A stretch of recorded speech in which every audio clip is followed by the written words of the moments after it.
Okay. Can we go ahead and get started? Uh, Good morning or good afternoon, and thank you all for joining us here today. My name is Jerry Firestein. I'm the Senior Vice President here at the Middle East Institute. And today we have the pleasure of hosting our very first panel discussion here in our newly renovated headquarters. Uh, Thank you. With all of the developments in Afghanistan that we've seen in recent days, including the announcement of a tentative agreement on September 2nd, I can't think of any more relevant discussion for this inaugural panel than a review of the prospects and the implications of a U.S. Taliban deal. Moderating today's panel is our Director of Afghanistan and Pakistan Studies, Dr. Marvin Weinbaum, who will shortly introduce the other members of the panel. Before we start, please remember to silence your phones. And now we're also delighted to welcome Nasir Naveed, the Director of Program and Planning at Indus. Indus is collaborating with us on this event. So please let me invite Nasser to come up and say a few words of welcome as well.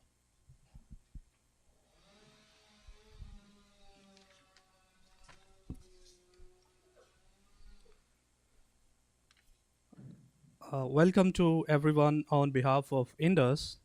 At the outset, I would like to say thanks to MEI President and staff, and especially Dr. Marwan Weinbaum, for agreeing on the idea of hosting a joint event on Afghanistan at MEI. Very brief introduction of Indus. Indus Mobilizing People's Power is a registered non-profit think tank and research organization dedicated to democratic ideals, a progressive, politically stable Pakistan, and strong US-Pakistan relations. Our approach is based on two important fundamentals. One is most major public policy in the modern era has originated in the academic world, and most important agents of political change are not politicians, political parties, or financial contributions, but ideas from research organizations, think tanks, and college campuses. In line with this, it is Indus' endeavor to bring issues of international relations that pose a threat to regional or international peace and stability to the forefront and engage the academic world, think tanks, and research organizations to help bring about positive change. Assessing the implications of US-Taliban deal as we are here today is a matter of critical importance. Indus support a meaningful agreement for Afghanistan that has the support of the Afghan people and can bring stability to a country that has struggled to achieve peace for over 4 decades. Thank you so much. Thank you, Nasser. And Marvin, let me turn over to you to introduce the other panel members. Thank you, Jerry. Thank you, Jerry and Nasser. It's a pleasure to welcome you all to this first substantive event that MEI is having in our new facilities. And I think we're also very pleased with the panel we were able to assemble today for a very important subject. I want to introduce them first, and let me say something about the format that we use. I will pose a series of questions and invite the panelists to make some very brief remarks, and from that point we'll have a little discussion, I hope, on each of the questions, and then move on. So it's I think, a format which stresses here the interaction among the panelists to the extent that we can. So on my left, Javed Ahmed, and by the way, if you took the handout when you came in, you have a fuller biography. But Javed Ahmed is the senior fellow at the Atlantic Council. is a senior fellow, and has also served as an advisor to the government of Kabul very recently, in fact. Lauren Miller, also to my left here, for the left, is director of the Crisis Group program for Asia, and has previously been at the RAND Corporation. Lauren is perhaps best known to us, though, for the time she was deputy and then acting special representative for Afghanistan and Pakistan. Jared Blank is senior fellow at the Georgetown Strategic Geoeconomics and Strategic Program at the Carnegie Endowment. And Jared has also been in the office of the Special Representative for Pakistan, indeed as Principal Deputy Special Representative, and then as Acting Special Representative. And at the end of the table, to welcome General David Barno, who is a visiting professor of strategic studies at SAIS, which is just across the way here. And David has been continued to be active in his commentary and interest in Afghanistan. Indeed, is an expert that many people have turned to, especially for his great military knowledge. David commanded the coalition forces in Afghanistan from 2003 to 2005. So, having now introduced the panel, let me begin by saying we're here because on Monday, Zalman Khalil announced that an agreement in principle had been reached with the Taliban. This was, as you all know, after some 9 rounds of negotiations with the Taliban, and was, of course, the idea here to bring to an end a war which has been with us for going on 18 years. I want to point out, though, that this is only the latest of Afghanistan's civil wars. There have been actually 6 of them since 1978. 6 distinctive wars, all of which had running through them Islamic insurgency and a heavy presence of external influences. That they all have in common.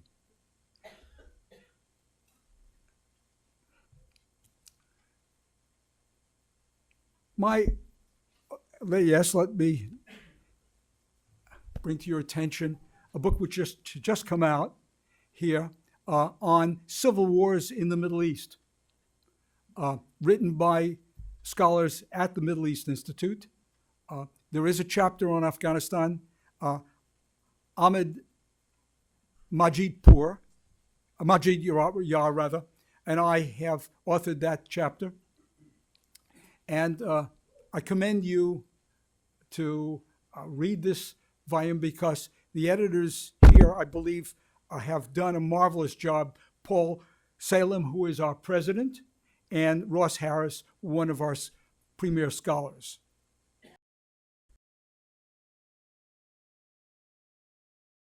Panel, where are we? It's been 3 days now since the announcement. We still do not have the details. We know that the agreement has been, this agreement to bring part of the peace process, or as some would more cynically say, a withdrawal agreement. We know that this is a critical time now for the direction that it's going to take. It's been presented in Kabul and Washington. We have not gotten definitive reaction from either capital. Where are we? Lauren? So there have been an escalating series of announcements and public statements by U.S. officials and some by Taliban officials as well, indicating that an agreement was almost concluded, nearly concluded, imminently to be signed, done, but ... So I think the sense of imminence has been growing, but as you said, the deal has not been fully announced yet, which suggests that there are some either loose ends to be tied up, consultations that have raised new questions, or other matters that are interfering with final announcement of a deal. Quite some days ago now, there was some public statements suggesting that all that was happening was reconciliation of different versions of translation, the different language versions of the agreement, but my interpretation is that that has been belied by some of the further statements and announcements since then.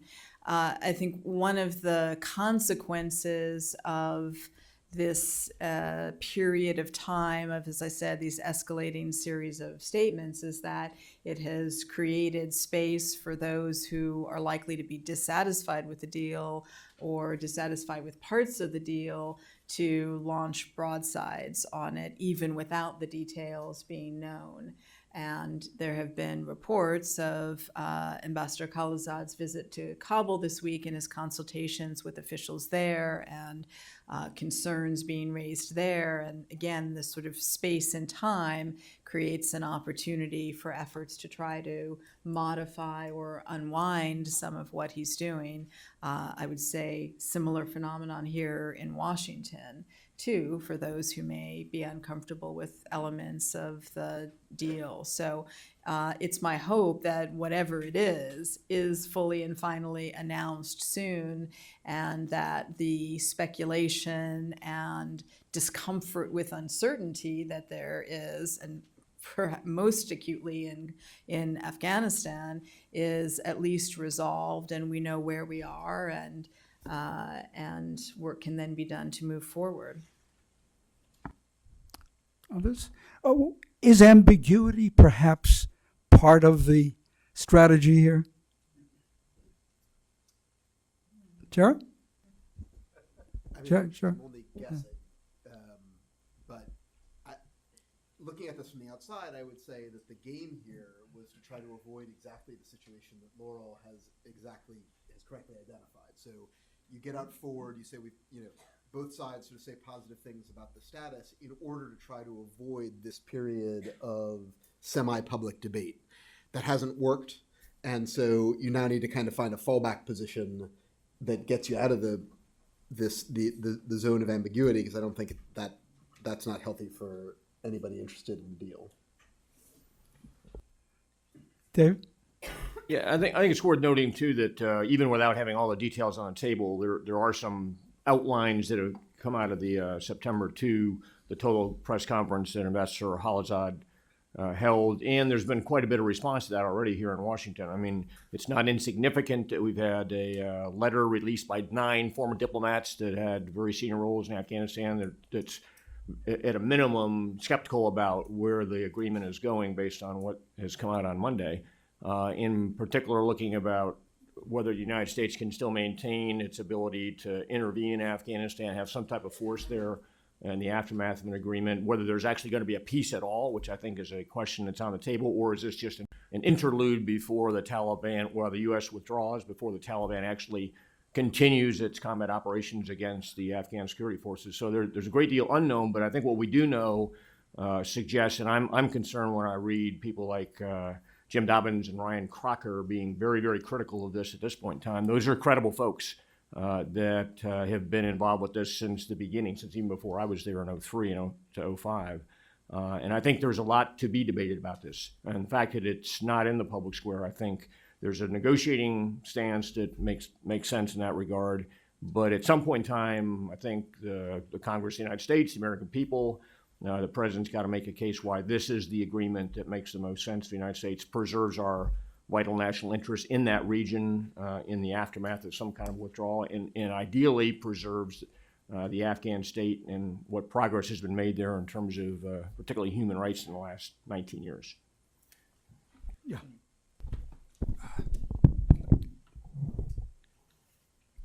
Thank you, Marvin. I think it'd be fair to say that the current status of the ongoing peace talks in Afghanistan is chaotic, let's say the least. The good thing is that we now have an agreement in principle, but it's simply an agreement on paper. It's not really peace or actual peace. And those are fundamentally two different things. Now, the challenge ahead is how do you translate that paper agreement into peace? And that's where things become problematic. Now, I just returned from Afghanistan, and I can tell you that the unvarnished truth in reality on the ground is that the Taliban is winning. And they're not only winning on the battlefield, but they're also winning at the negotiating table. And to some extent, I think we have important part to play in enabling them. Now, the problem with the ongoing peace talks is that it has so far been too focused on securing this paper deal in itself, but less and less so on the post-deal implementation. Now, one thing we need to also realize is that the peace process per se has not yet become a fully Afghan peace process or an actual peace process, mainly because the talks so far have been only between the United States and the Taliban, where the Afghans have little say in those talks or in those negotiations or in those decisions that are being made. But with respect to the U.S.-Taliban deal, the ultimate success, as it was mentioned before, would, or the failure of that deal would depend on the details and the terms of those details and then how to implement those as well. Now, obviously, there are details within the U.S.-Taliban agreement that matters the most to the United States, but there are also details that matters to the Afghans in general, the Afghan government and the Afghan people included. And that's important because those details are critical to Afghans largely because the Taliban violence is heavily concentrated on the Afghans themselves, both military and civilians. Besides the U.S.-Taliban deal, there's a separate framework deal that's been negotiated with the Afghan government, but unlike the U.S.-Taliban deal or agreement, the U.S.-Afghan one is not an agreement, it's a declaration on peace. But both of them will be announced simultaneously. For now, though, from how I see it, is that this deal, once it's formally announced, will be basically provide the victory statements for the Taliban. So expect more and more so. And that's largely because the Taliban believe that the United States will essentially lay the red carpet for them so they could waltz their way into power. But that would not be easy. One response to Lauren? Just to add a point to what Javed said, I do think it's unlikely that the Taliban will sign the agreement unless it gives them a fairly strong or strong enough basis for claiming that it's a victory. I mean, that's what their interest is. Now, there will be other characterizations of it and other narratives, but I think it's unquestionable that they feel empowered at the negotiating table and that they'll only sign something that is going to look quite good for them. But the real significance of the U.S.-Taliban deal, aside from any of the details specifically about counterterrorism assurances or the specifics of the timing of the U.S. presence is whether it genuinely leads to an actual peace process, which means a peace process among Afghans. And if it does wedge open the space for a sustained peace process that leads to an agreement among Afghans, then you can make a good argument that it's worth the considerable cost in terms of the value that's handed to the Taliban from the deal. If it doesn't do that, then, you know, in my view, it's not worth that much other than, you know, papering over the U.S. exit. Yeah, No, I agree, but I mean, Taliban's victory should not be something that we should be working for. We should be working for an Afghan victory and a U.S. victory, which basically are complementary to one another. But in this, if that's what we're basically vying for, then it's not really a peace deal. It's just a deal on paper, as I mentioned. The larger issue here is also how then a post-deal implementation would work out. Because for now, as we have seen, Taliban's messaging, even before a formal announcement is made, their messaging to their fighters in the rank and file, and then in general to the Afghan public, is not very conciliatory. Now but it's also very, very deeply focused on victory in itself. Now we have yet to see good gestures from the Taliban on reducing violence or ending it altogether. There's no ceasefire. There's no de-escalation.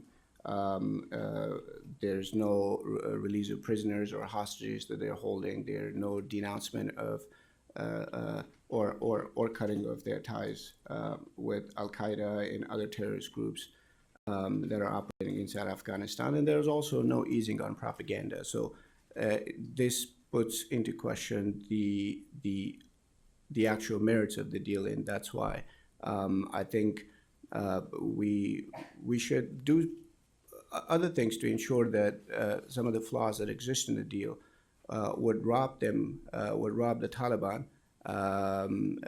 from using the word victory. Yes, David. I think it's worth thinking about what are the Taliban's incentives in this entire process. And they have a very high incentive, I think, for negotiating a deal that they know the United States wants because of the length of time we've been there, the number of casualties we're spending every year there to get out of Afghanistan. That, you know, the president's been very clear, President Trump, about his goal of doing that from the time he was on the campaign trail. And we've seen a number of reports, some of which I think are probably credible, that there's a goal to try and resolve this all for the United States by October 2020, coincidentally. So I think the Taliban are very keenly aware that we want this deal very badly. But if you take a step back and think about what their incentives are, a saying I heard in Afghanistan when I was there, and I've heard since, was if you're why would I buy a loaf of bread today if I'm going to own the bakery tomorrow? So if you're the Taliban, why would you negotiate yourself out of power with the Afghan government when once the United States leaves, which is probably their principal objective, and reduces the amount of stress on them, it certainly reduces the majority of the combat power directed against them. Once the United States leaves, there is no reason to negotiate with the government they said they already won't negotiate with. They can simply continue with their campaign absent U.S. forces, U.S. air power, et cetera. That's an awfully good deal for the Taliban. And I think the Afghan government intuits that's what's happening here. So again, from the incentive of the Taliban leadership, getting a deal with the United States is a extremely important objective because it takes the United States off the battlefield. It takes them out of the fight against the Taliban, and it reduces the forces the Taliban have to fight dramatically. But having been continuing on with some kind of peace process with the Afghan government, I see no incentive for the Taliban to actually pursue that, because at the end of the day, they will probably own the bakery at that point in time, or they will soon thereafter. Turn. So Marvin started us off by noting that Afghanistan has fought through 6 civil wars since 78. And what I would say, I'd go a little bit farther than that. I'd say Afghanistan is fighting through multiple wars right now. There's a U.S. Taliban war underway. There's an Afghan civil war underway. There's a regional component to all of this. The United States has made really two essential concessions in the negotiations with the Taliban so far. One concession and they're both about sequencing. The first concession is that for years we said, we, the United States, will negotiate the termination of our war with the Taliban after the Taliban has negotiated the termination of the intra-Afghan civil war. We tried that. I mean, we tried it very hard. Laurel and I tried it. Rick and I tried it. Robin and I tried it. It didn't work. We couldn't get that deal.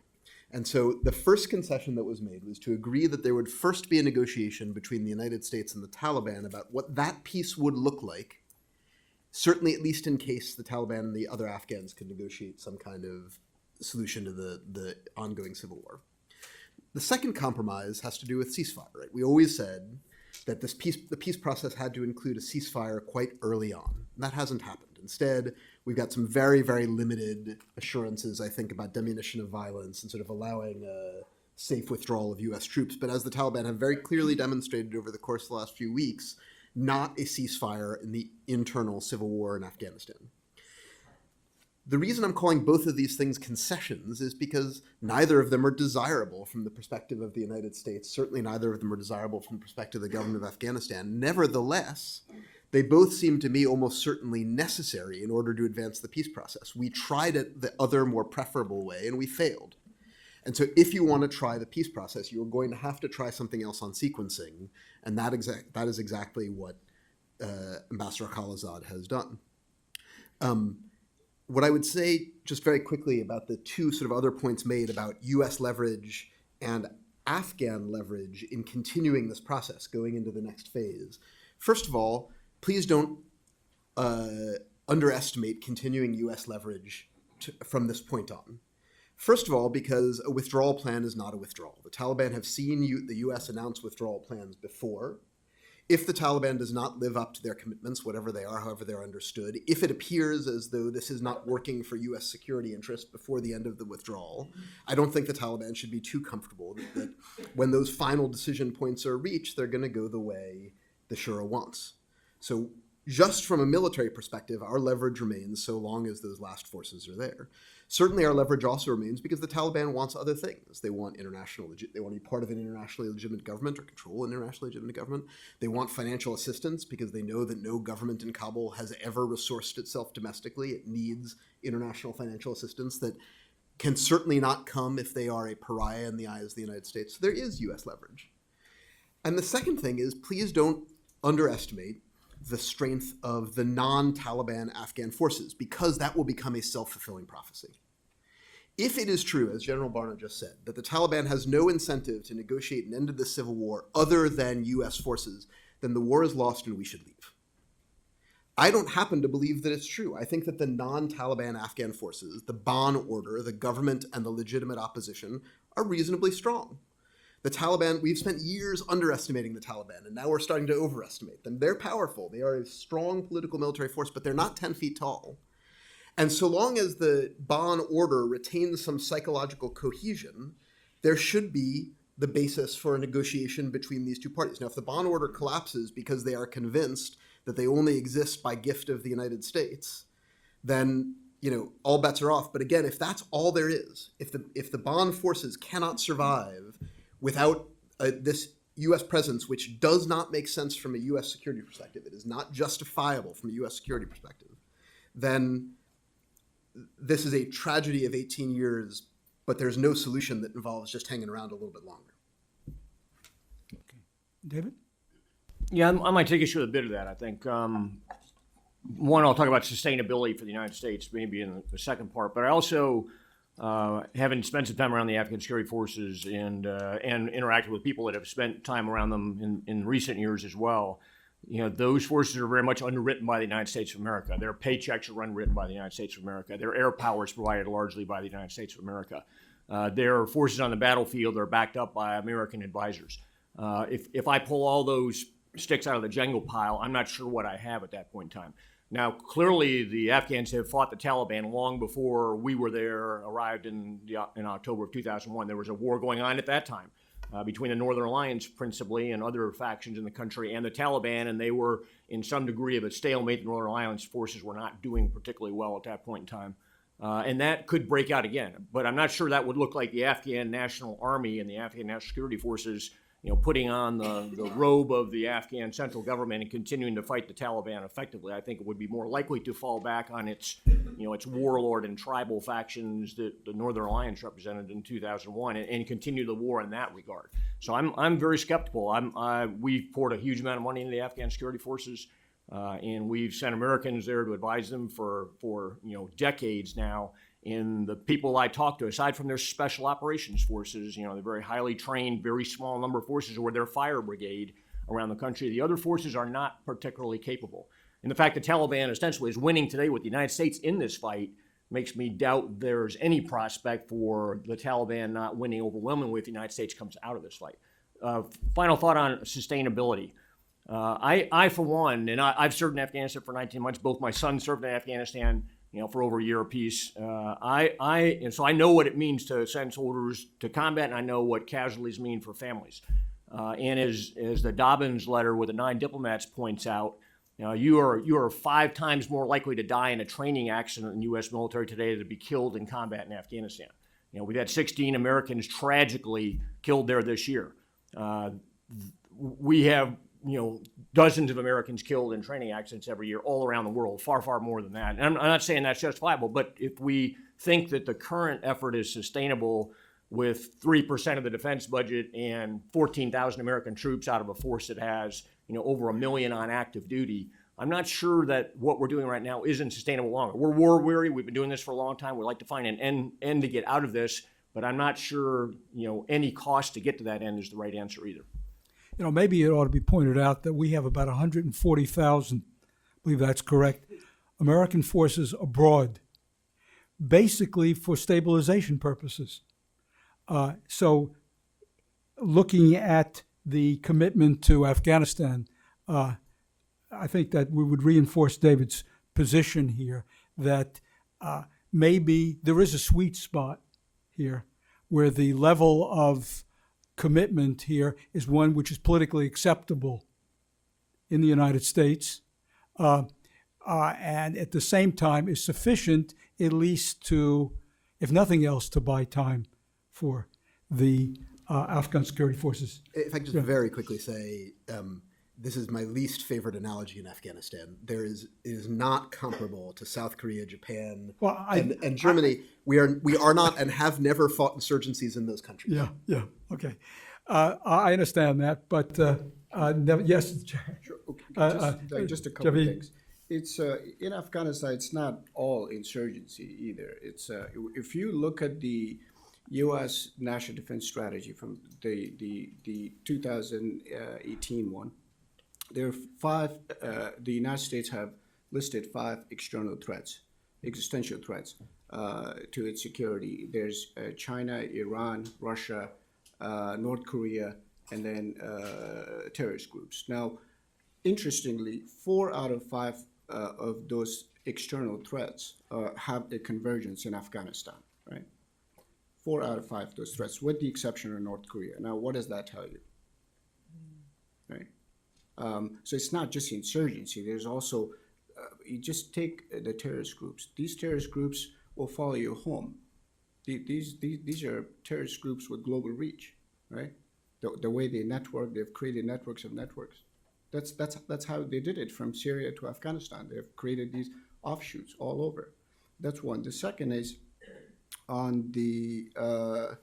I'll submit to you that the perception in Kabul or in Afghanistan is, from the extent to the extent that I know, and maybe this is a misperception, is that they believe, most Afghan political elites believe, that the United States had made a decision to withdraw from Afghanistan long before it started negotiations with the Taliban. So the negotiation with the Taliban was just simply to put a lipstick on a pig.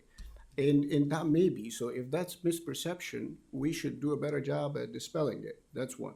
The second is on the U.S. leverage that Jared mentioned, was that if you have an end date for a full U.S. troop withdrawal, say it's November 2020, or even if it's January 2021, it automatically gives the Taliban a leverage because you are negotiating against a deadline while they are not, right?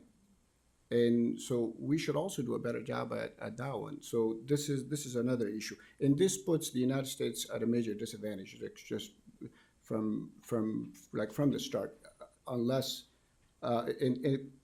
to a large extent it has already put the United States at a major disadvantage. The third is on this whole issue of the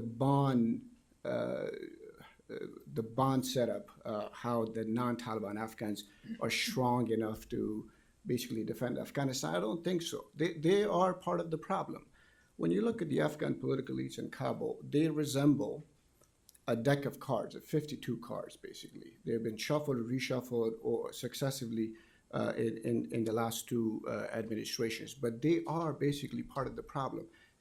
Our criteria should not be engaging in an elite settlement with people who have killed on average 2,000 people, for example, right?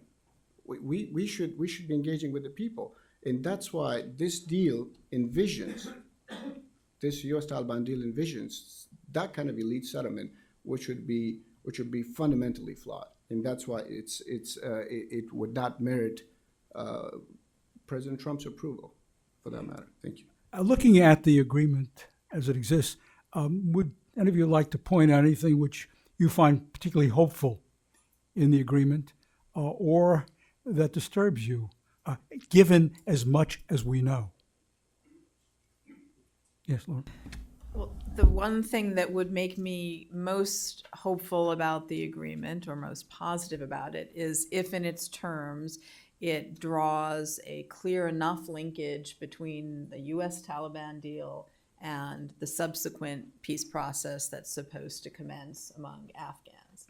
As I said, I mean, it's, this can be, fully agree with Jared that this was a considerable concession, but at this point probably necessary concession to bifurcate the negotiations into a U.S. Taliban track and an Afghan track, and to put the U.S. Taliban track first, as the Taliban had long insisted.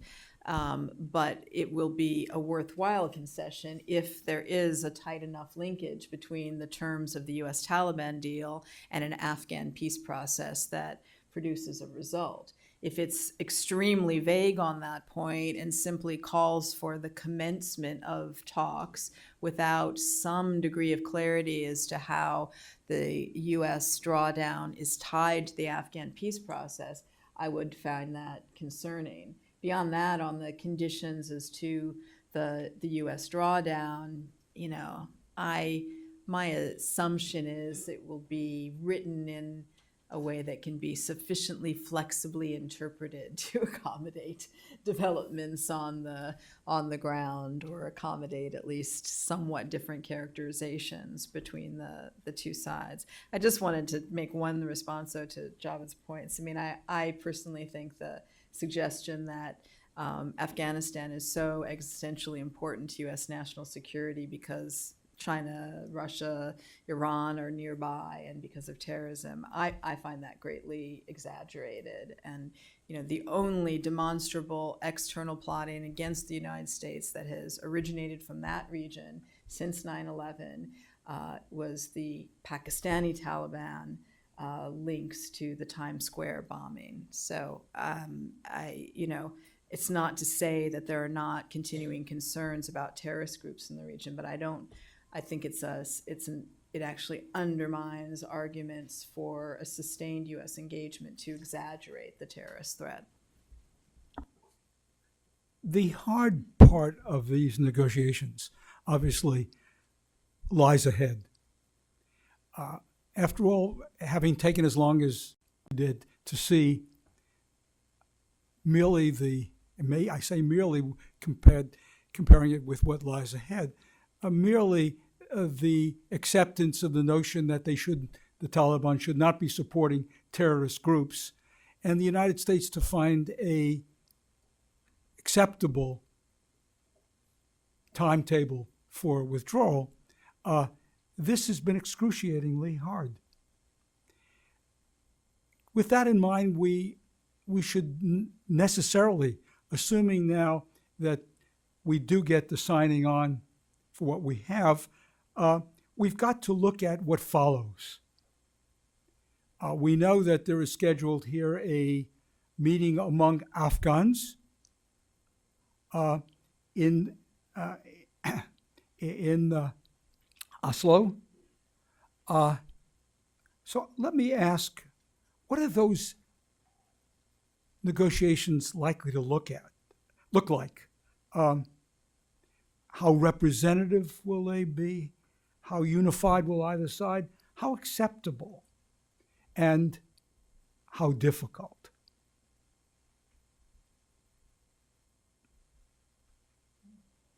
Exceptionally difficult. I mean, for one thing, because I think that when you get to the table, both sides are going to discover that they don't actually have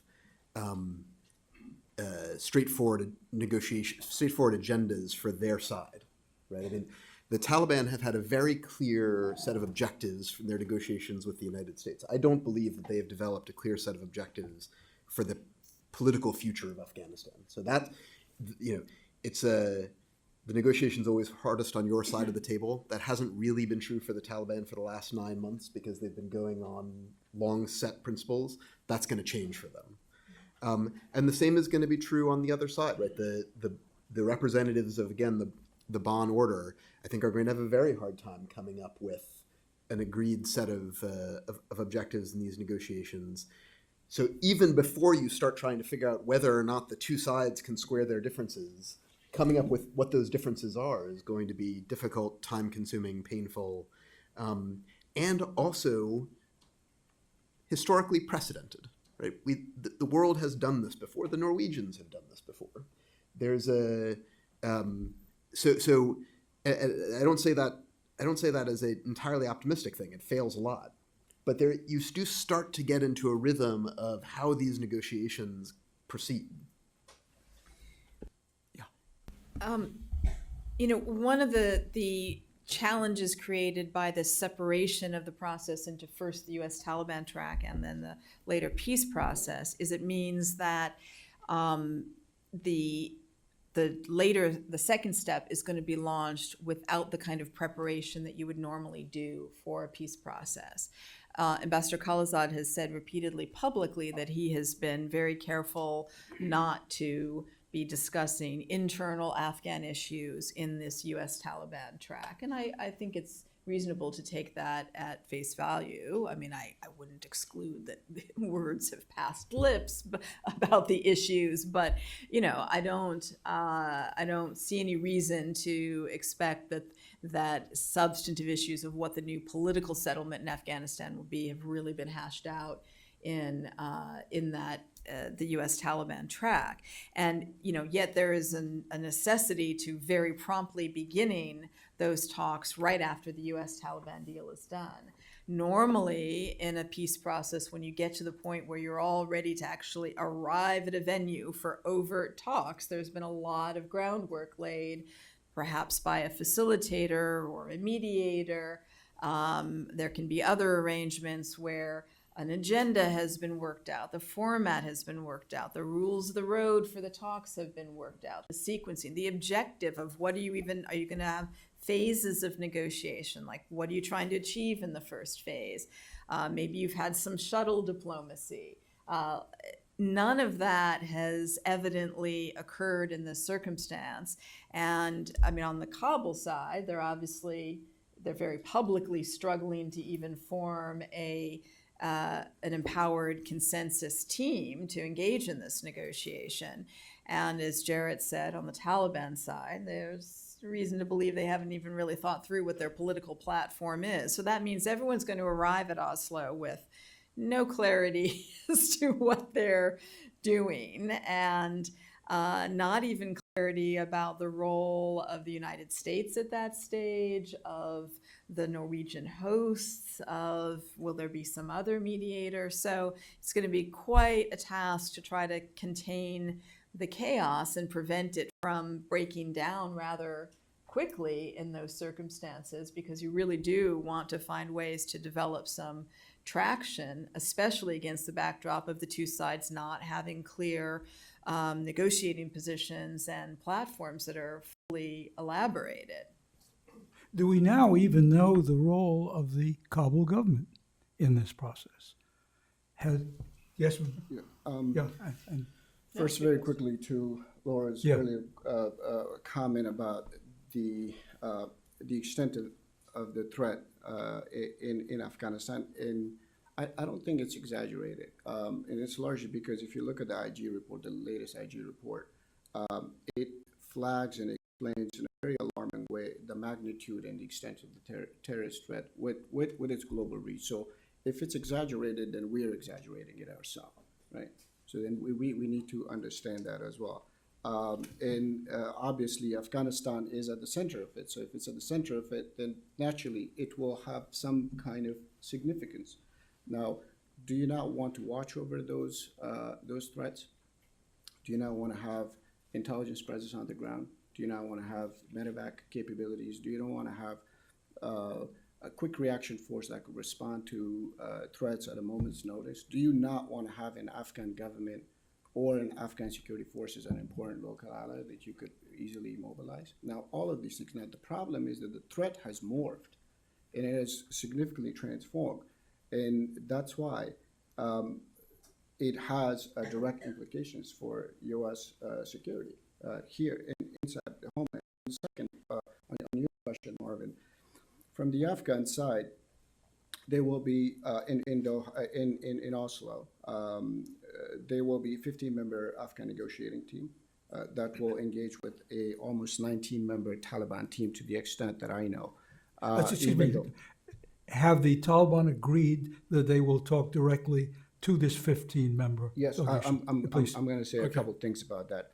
Now, the list of the Afghan negotiating team is nearly finalized, but although it's not made public yet. But from what I know, out of these 15 members, on the Afghan side, 10 of them are drawn from the 10 of these people are drawn from the list of people that attended the intra-Afghan peace negotiations in Doha recently.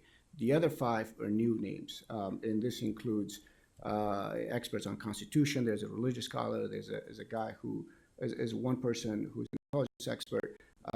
There's some, 1 or 2 technical people as well. And then altogether, out of this 15-member team, yet to be finalized, there are 3 women. Now, there are several disagreements about the composition of this list of the Afghan negotiating team that will engage with the Taliban in Oslo soon, including from Afghan political leaders who believe that they should be on the list itself, or they're not fully represented in this list. And there are also some other Afghan names who've not sort of made the cut, but are specifically being pushed by some specific regional countries to be on the Republic team, on the Afghan negotiating team. There are also other disagreements with respect to the name of the Afghan negotiating team itself. Now, the Afghan government wants the Afghan negotiating team to be called the Islamic Republic of Afghanistan's negotiating team, more or less, or a team that explicitly mentions the word republic, right? And so there's a resistance from the Taliban to agree to that one. The other issue is that the Afghan government is insisting is that the negotiating team will only be negotiators, and they will negotiate, but they will not have decision-making authorities to be making decisions on behalf of the Afghan people. And their thinking is that the leadership and decision-making authority would rest with the Afghan government itself. So basically, the Taliban wants to have some kind of de facto veto power over the Afghan team, and they want to determine whom they want to negotiate with and who they don't want to negotiate with. On the Taliban side, and this is very important, the 19-member team that's negotiating on behalf of the Taliban movement in Doha is not fully representative of the entire movement as well. Now, they don't reflect the views of every Taliban group, every Taliban fighter, or every Taliban Shura, including the hardliners, or most importantly, the hardliners. There's also the capacity issues within the Taliban negotiating team. out of the 19-member team, there are probably 4 or 5 that could actually negotiate. The others are just sitting, or they're just there because they need to be represented. And that's another issue. The other issue is the role of a mediator, right, in these talks. Because if you put the Afghans and the Taliban in one room, they won't be able to talk. So you need to have a mediator that will actually mediate these talks. I don't think there will be an agreement on a U.S. as a mediator. The Afghan government don't seem to want an institution to be the mediator or to serve as a mediator, whether that's the United Nations or the EU. Instead, they want an individual, someone who's neutral, impartial, with prior experience of mediation to take on that role.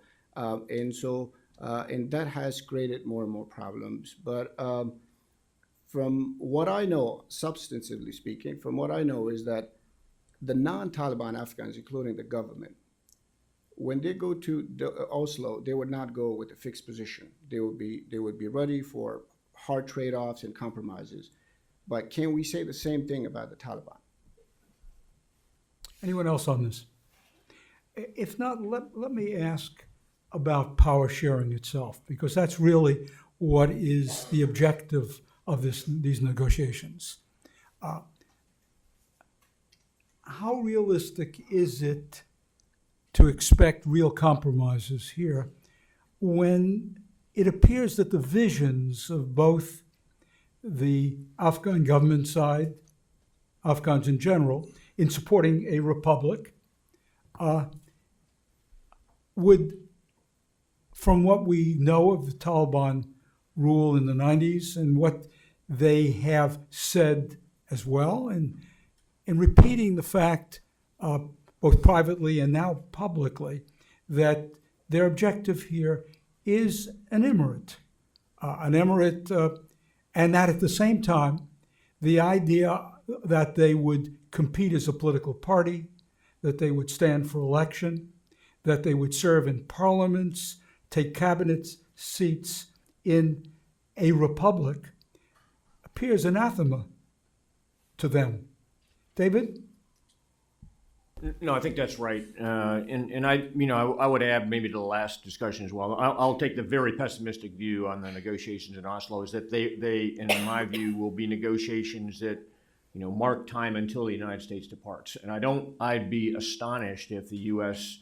makes some type of firm commitment in the ultimate agreement that says we will not leave until there is a negotiated settlement that we're satisfied with. I think we're going to be on a timeline to a date certain on a withdrawal once this initial agreement gets made. And I think the conditionality of going back in this case, in this administration, is next to non-existent. So I think we have to be realistic about the politics of where this is now after 19 years, how this administration approaches things and how it thinks about overseas commitments. So with regard to the Taliban being part of some semblance of a democratic nation, I don't see that happening at all. So to your point, I think the Afghan government, of course, is the democratically elected government of Afghanistan. You can criticize whether those are corrupt elections or not, or whether they were, involved enough of the Afghan people. The Taliban are the democratically elected government of no one. And so you have two very different forms of governance here operating inside of this country, one of which we backed for almost 2 decades now, and have given the Afghans opportunity to actually have some degree of self-determination of a representative government of the country. The Taliban don't offer that. And so we're having two very different groups negotiate with each other, and they're doing it from a very unbalanced position of power, in my judgment. I think the Taliban will go into these negotiations as a much more powerful entity than the Afghan government standing on its own. If somehow the Afghans can pull the United States into staying with them until there is something that's an enduring settlement, I think that'd be marvelous. I also think it's extraordinarily unlikely. Yeah, I fully agree with your comments and your pessimistic predictions of how this is going to go. I think in terms of power sharing, there's a lot of that can be said about different formulas for this, different theoretical possibilities. I and others have done some analytical work on that, but fundamentally it's very difficult to talk about it in a concrete way, what the options are, without having a sense of what is the government system going to be and which power will be shared. And so until the Taliban begins to answer, hopefully, in a hope for peace process, some of these questions about, does there need to be an emir? Does there not need to be an emir? What would the emir's role be? What's the role of religious authorities in government? Will there be elections? Or is it universal suffrage elections? I mean, so far they've kept to very vague generalities of Islamic system, and it needs to be a centralized system. No federalism. We're not looking to carve up the country. Well, that doesn't tell you very much. But another area of power sharing that isn't talked about as much, that is at least if not more important, particularly in the near term, if a deal is concluded, is power sharing in the security sphere. Carving up government positions and formulas for that is one thing, but how can we imagine that security institutions of Afghanistan can function, or even just basic management of security and responsibility for security on the ground in the aftermath of a ceasefire, cessation of hostilities, whenever that happens, and then going forward. And I think, we could talk about ideas for that. I don't know if that's something that General Barno might have some comments on, but I think there it's even harder to conceive of more than least bad options than in the more political sphere. Yeah. So two comments. One is, so I agree with my colleagues that I'd love to see a deal emerge between the U.S. and Taliban that is explicitly conditional about what happens in the next phase. I also agree with my colleagues that that's not going to happen. I don't think it comports to either the Taliban's needs or U.S. politics. That said, I think the conditionality of U.S. decision-making is inherent, right?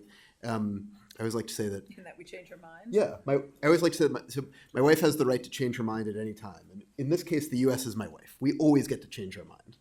And if you get to September of 2020 and there's a deal that says that we're supposed to be out by October of 2020 and it's just not working, we're going to change our minds. And that's true even for this president, right? I mean, who's particularly fickle, right? But if in September 2020 it looks like October 2020 is going to be a descent into hell, we're not going to leave. We're still in Syria, right? So that is, I think, I suspect that is actually quite clear to the Taliban, who have seen this movie before. And I'm reluctant in our criticism of the deal to kind of muddle that reality. If this isn't working, it's not going to be working, and we're going to change our minds. The second thing I would say is that I don't exactly share General Barno's total pessimism about what the intra-Afghan negotiation looks like. I have a different pessimism. And again, it's not that, I don't think that the problem is that Republican institutions are anathema to the Taliban. I think the problem is the Taliban hasn't thought through a political agenda for the future of Afghanistan. If the Bonn order sort of dissipates, if there's a psychological collapse underway, then the Taliban are not going to be forced to think through that question, and they will not be forced to make sort of internal and then external compromises. If the Bonn order can hold together a little bit here and present both a politically coherent face in Oslo and a militarily coherent face on the ground, then I think the Taliban is going to be forced to think through a political agenda for these talks. And I think that it is possible that political agenda will entail room for some compromise that would be desirable for our friends in Kabul and desirable for us. I think writing that off right off the bat, when frankly the Taliban haven't even thought it through, is a mistake.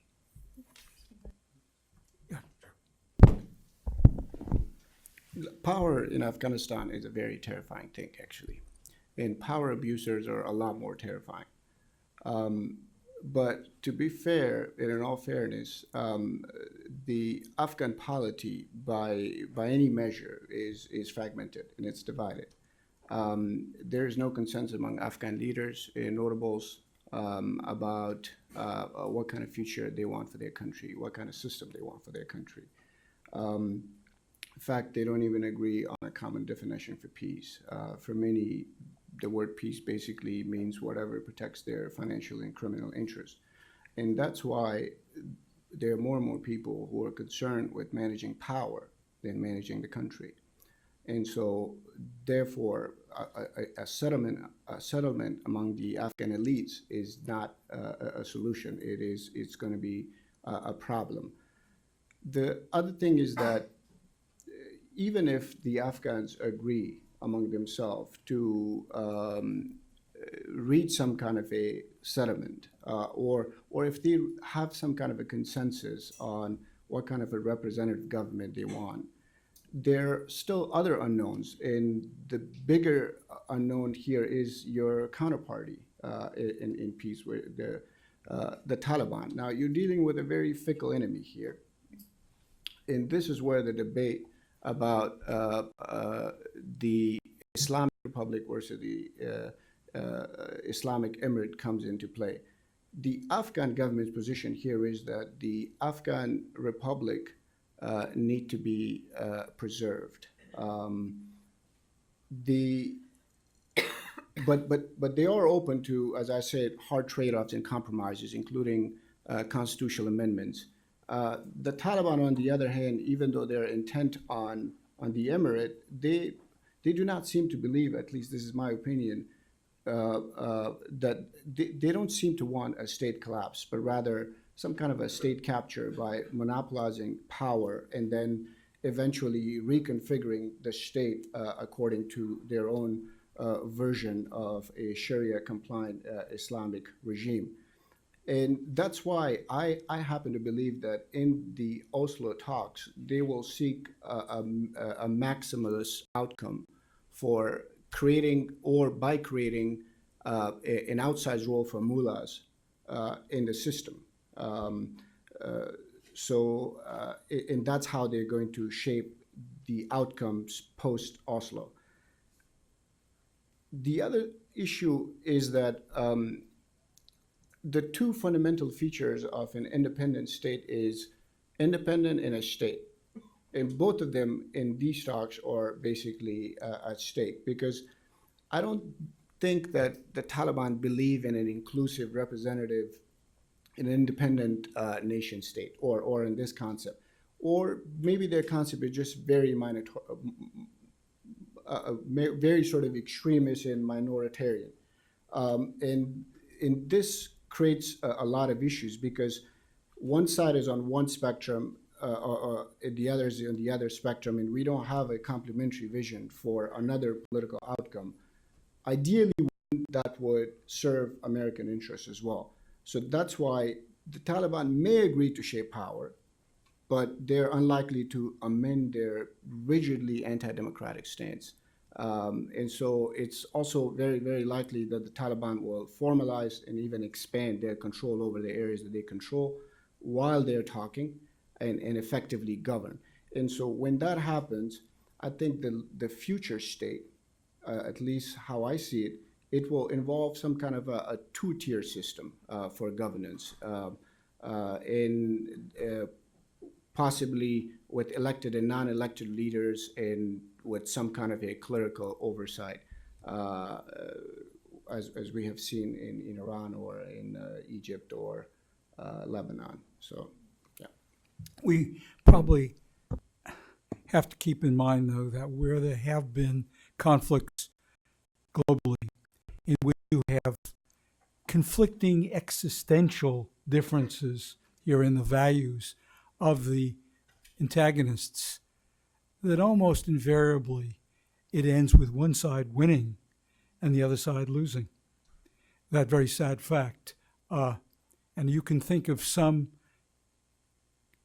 differences even today in which we would say, well, we can't possibly negotiate with them because we have so little that we could in the end agree with. Let me put this. We have an election coming up. We think, where do things stand with this? Does the agreement create an interim government? Ambassador Khalilzad had said he's not talking about that. But how can we fit together an election later this month with somehow the notion of power sharing? Yeah. So partly for reasons, or largely for reasons that Jared outlined, though I'm not sure he'd necessarily agree with my conclusion on this, I think absolutely elections have to go ahead. I mean, if you're going to try to hold together going into a peace process, the Bonn order, the Kabul government sufficiently so that it can negotiate with some kind of,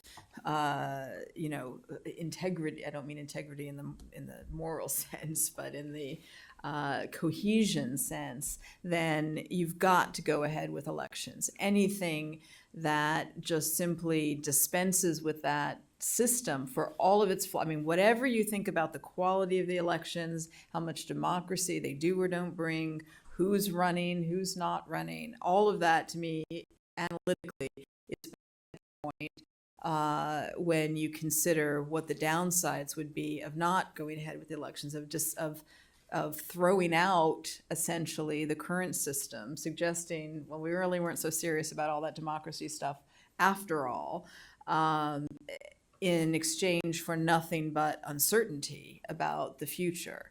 Now, that is to be distinguished from the question of putting in place an interim or transitional government to implement a peace agreement when you have a peace agreement as part of a first stage of power sharing. That is something that is very normal in a peace process, that when sides have come together to put in place a new system, you need to transition to that new system. It's also normal in international practice to put in place an interim government or caretaker government in a situation where there's been a rupture of the political system, and in 2001 is an example of that. But when you have an already existing government system, just to intentionally and deliberately rupture it simply for the purpose of entering into a peace process with a lot of uncertainty around it, I think only magnifies the uncertainty and grossly underestimates the complexity of negotiating what some kind of interim government at that early, or I would say premature stage would look like. Now, I know Jarrett's a hater of Afghan elections, so he's probably going to go hate on them right now. So Laurel alludes to a debate that she and I have had over, 100 years? But I agreed they should not have had the parliamentary elections. So, here's my problem with Afghan elections. Every Afghan election, since, with the exception of the first presidential election, has, thank you, has undermined and delegitimized the Bonn order. There's a reason for that, and the reason is not fraud. The reason is because the system is totally ill-suited to Afghan politics. All of Afghanistan's elections are winner-take-all elections in a country that needs formal mechanisms of conciliation in order to draw people together rather than divide them apart. So after every election, the loser needs to scream fraud, and of course we'll have data to do so, because if you don't, you've just conceded all the power in the country to the guy you've just lost to.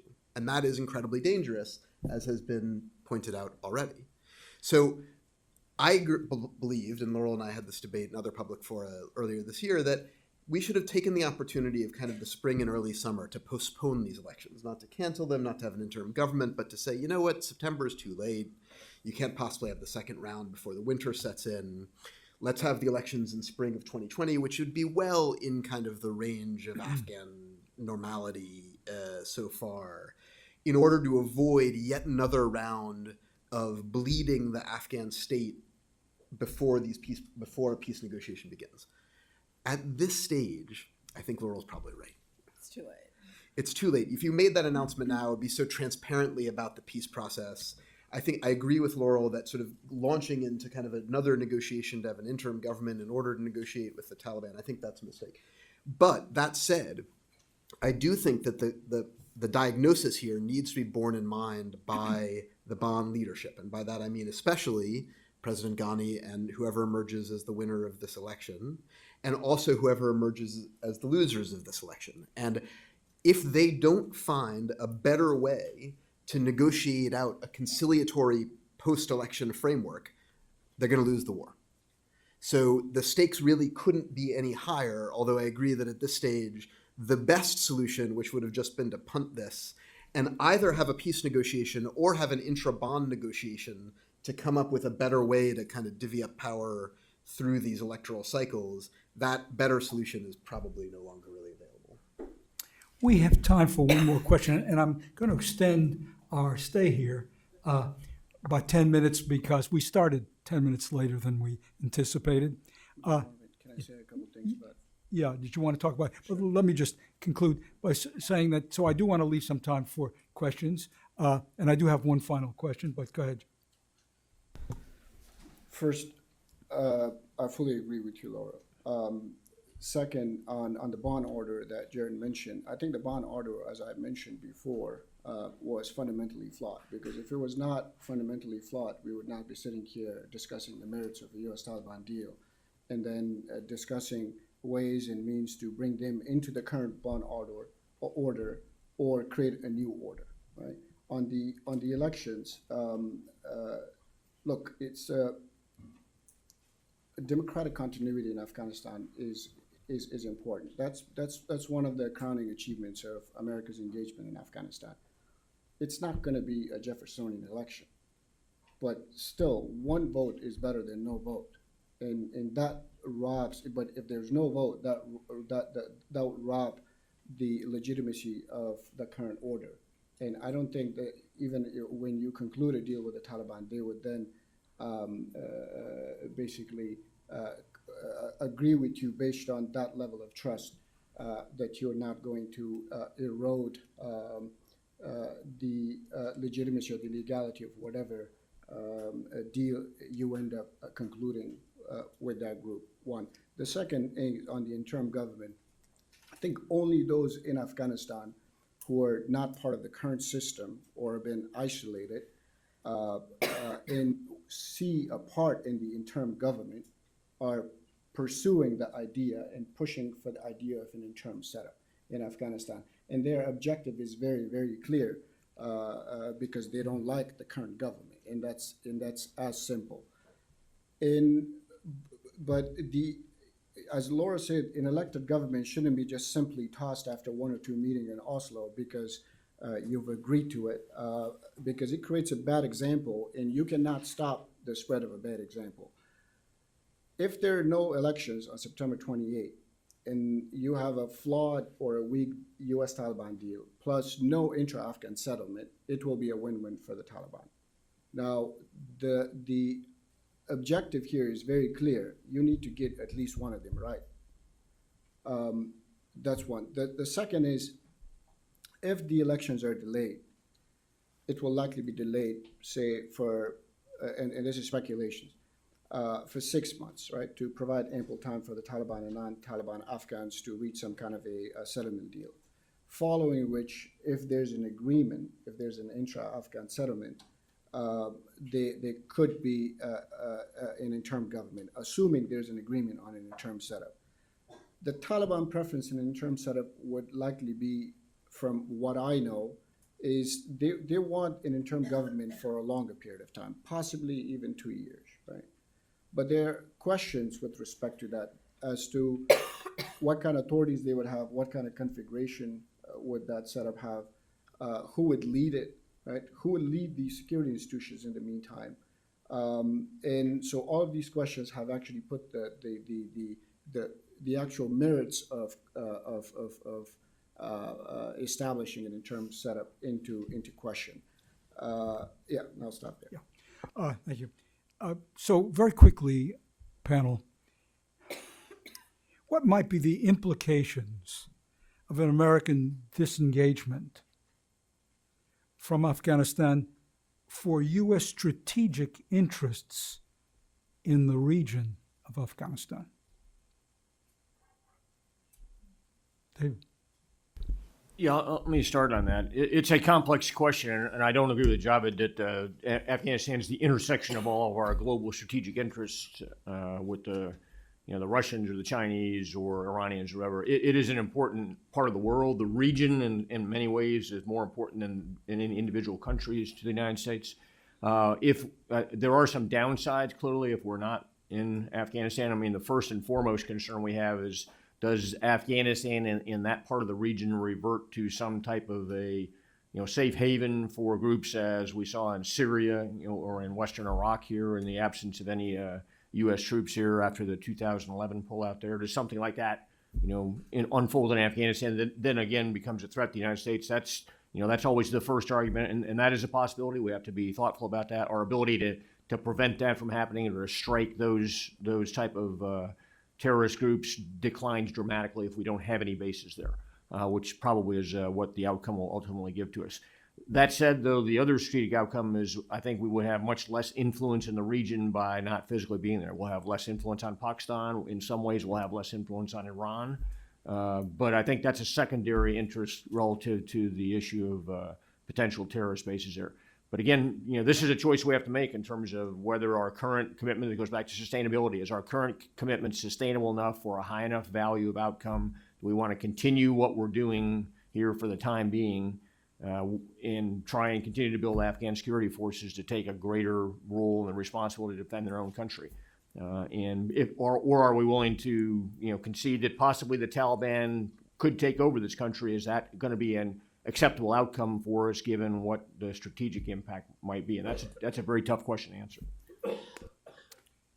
Well, anyone else? I think the first best option for the United States clearly is having a reliable partner in a reliable and capable partner in Afghanistan, in the Afghan government and Afghan security forces.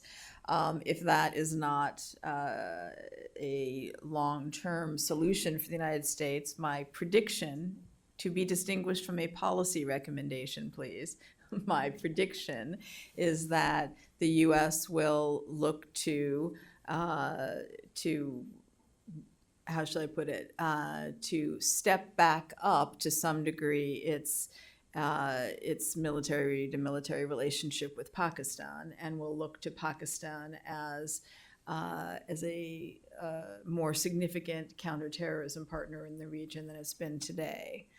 You would know better than I do, how much can you do from over the horizon? I expect that once a U.S. withdrawal finally happens, that we will hear the Pentagon say, even those who said we needed to maintain a presence will shift their narrative very quickly to, well, we can take care of it from over the horizon. But there will probably still be a desire to have relationships on the ground within the region.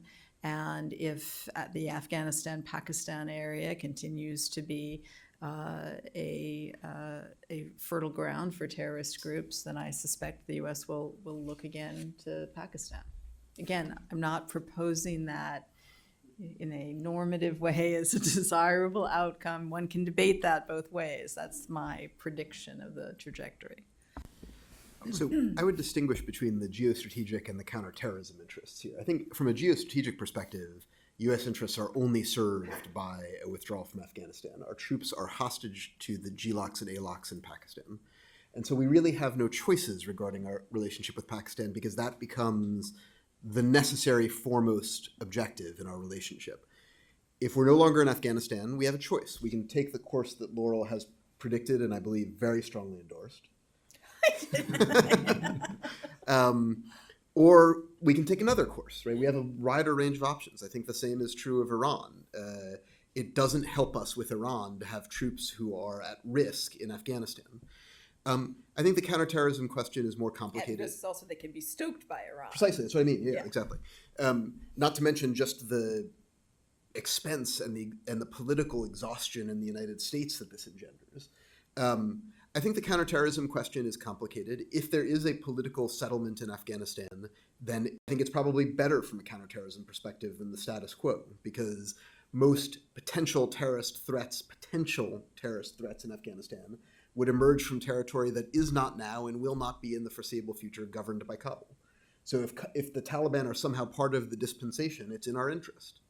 If that fails, which is a very real possibility, and you've got either a civil war or a Hobbesian civil war of all against all, or just a Taliban takeover, then those are very different things. And there's where I think you rest on the not ideal, certainly different, but probably sufficient capabilities of the United States to address counterterrorism threats over the horizon. We have just a few minutes for questions. I'm sorry that we but I'm just not sorry that we've had an opportunity to hear the panelists as fully as we have. We'll take three at a time. Please identify yourself. Keep the one question short. Please, write down. I'm Peter Humphrey, an intel analyst, a former diplomat. I'm wondering what percent of the Taliban can be delivered by the negotiating team. I'm wondering if the Taliban will commit to an actual war, civil war against Daesh and remnants of Al-Qaeda. And I'm wondering if who gets held accountable when both of those issues fail, ex post facto. Who gets held accountable on our side when this thing fails? Okay, on this side, this gentleman here. Behind him. Thanks. I'm Michael Thomas. News reports this morning, which I can't verify, indicated that Secretary Pappano has indicated he is going to sign this agreement. And there was some thought then that, well, maybe Khalilzad can sign it, or maybe there'd just be a joint declaration. Not surprising that the Kabul government, having now seen it, has got statements out saying they want to back up and renegotiate a bunch of stuff. But if Pompeo doesn't sign it, where are we? Okay, all the way in the rear there. Imran Jadoon, Voice of America. So my question is, who do you see playing the power player role in the region once the U.S. troops withdrawal happens? Panel? Go ahead. So quickly, on the question of what percentage of the Taliban can the negotiators deliver, I would say enough. They won't sign an agreement that they can't deliver. They're not going to sign an agreement that risks the disruption of their cohesion. So you'll either get an agreement that they can deliver on, or that they expect to be able to deliver on, or you won't get an agreement. And that's yet another reason why it will be hard to get an agreement, because they're going to be risk averse in that sense. On the Pompeo issue, I think the reporting on this to me is a little muddled. It's one thing to saying that the Secretary of State is not going to sign the agreement doesn't mean that he hasn't signed off on the substance of the agreement. If I were Ambassador Khalilzad, I would not recommend that this particular agreement be signed at the level of the Secretary of State, and there's no reason why it needs to be. There are lots of different formulas for that. So I think I wouldn't read too much into it without hearing more. I think the question of who will be the power player in the region after the U.S. withdrawal, that's a really good question. I don't know that there will be a singular power player. I mean, it's, the different powers in the region will continue to have their distinct interests and their separate and sometimes overlapping clients and friends within Afghanistan. But I think one of the issues that could complicate the later stages of peacemaking, if this really goes forward, we haven't talked much about the role of Pakistan. I think one can certainly infer that Pakistan would prefer an agreement that does bring the Taliban into a significant share or some significant share of power in Afghanistan. But if you're sitting in Islamabad, logically, you'd worry a bit about how reliable of a client they're going to be once they are, enthroned in Afghanistan, and their sort of nationalist sentiment perhaps makes them a little forgetful of their gratitude towards Pakistan. We can take three more now.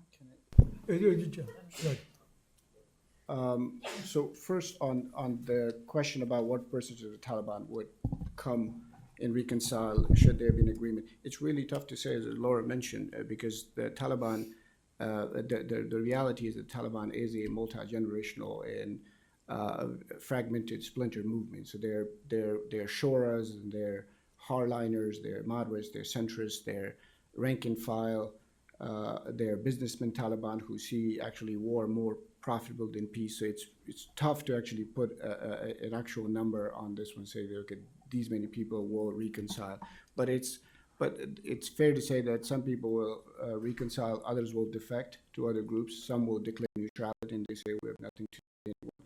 And others will likely just join some of the criminal groups, and because that's another issue. We don't know when a criminal group becomes an insurgency and insurgency become a criminal group.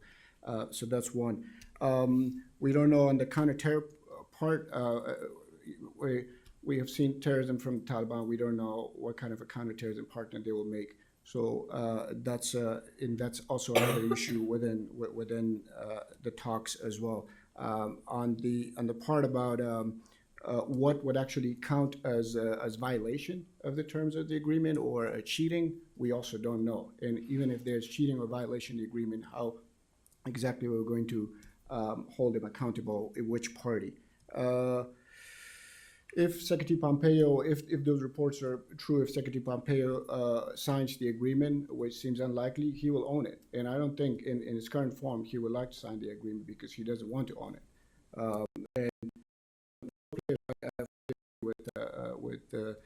With Laura on this one, the Pakistan role in this one remains largely ambiguous. We don't know exactly what they have promised and what exactly they are cooperating with respect to the Afghan peace deal.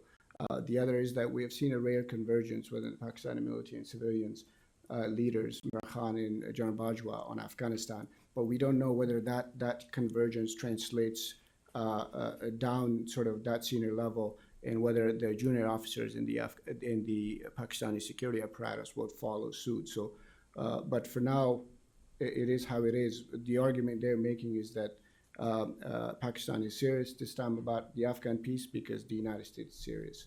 Now, what if the United States changes its mind as well? So 3 last questions here. Gal over there. Yes, you. You're young enough to be a gal. All right, I'm not denying that. Okay, thank you. This was illuminating. My name is Mindy Reiser. I'm vice president of an NGO called Global Peace Services USA. We haven't burrowed down at a certain level, and I recognize that the Taliban is not cut from one essential mold. There are variations, as were just thoughtfully pointed out, but even so, what can we expect in terms of the treatment of women in the world that is being created? What possibilities of live and let live, or is that totally wishful thinking?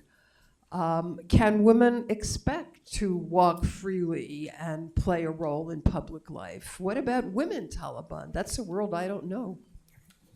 Okay, on this side, and that gal there.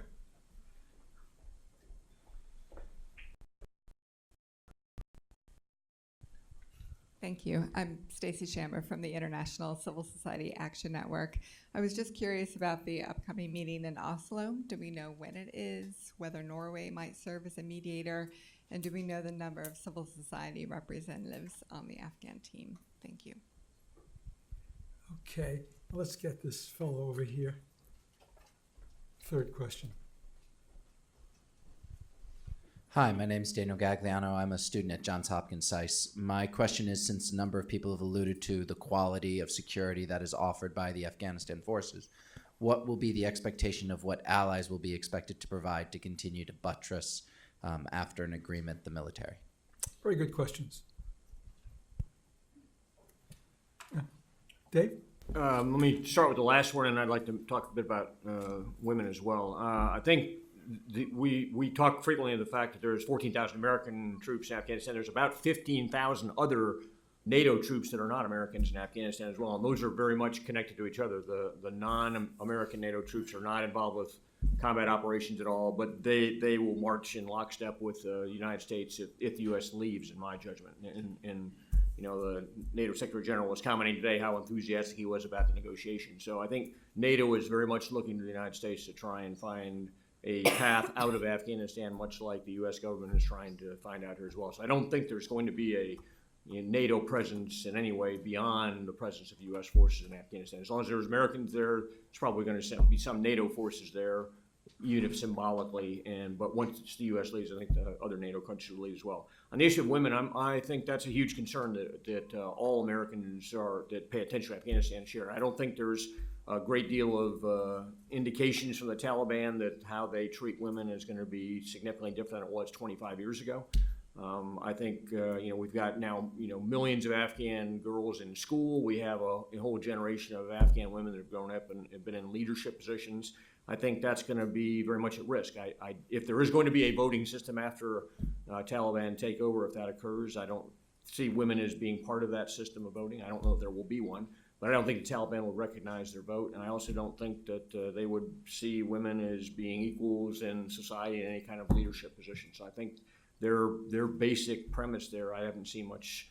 I might be just ill-informed, but I've not seen a lot of indications that their thoughts on women have really evolved very much. Okay, Jerry. Money. The international community needs to pay money.